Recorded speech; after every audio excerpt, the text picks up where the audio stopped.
friends, welcome back to my channel.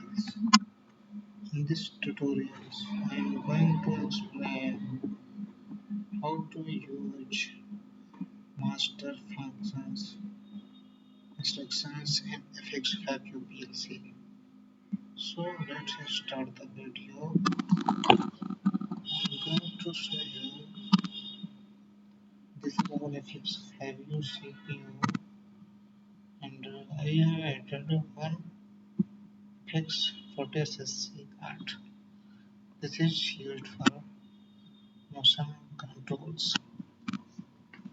Now I'm going to explain how to.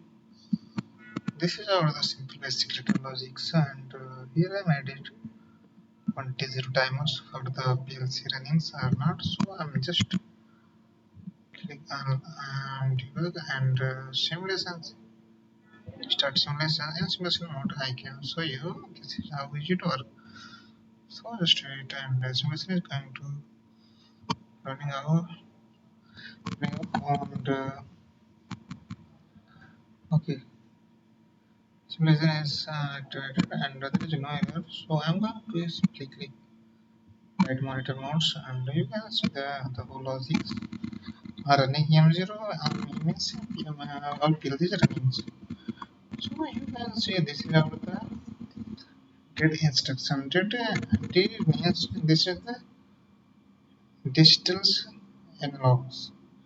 Means you can see digital and digits at the basically this instruction used for the added to add means added means here to add more that register you want to add dash. But these sub means subtractions like this in data instruction can say like D0 D2 means D4. D01 should include D2 second and D4 is the distance means lost residual value. And same in this is the subtraction. This is our the MC yani master control Mr. 3 M30 and this is your M6. You can see like assume 800 is always on but still M6 is off because master's MC construction instruction is off. M30 is off.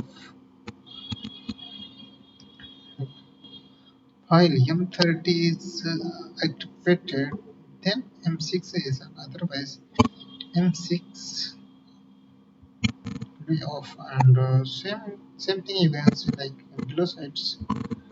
When M6 on like then N3 means off. This is the master control, so you have to make external downloads and this is how the MC when M6 is on then M3 off. So simply I'm going to click M2 function, then you can see M3 will be triggered and T0 and T2 D8 ID instruction and so it will be executed. So simply click, you can see it is no errors and the final value 224 and 42 the instruction will be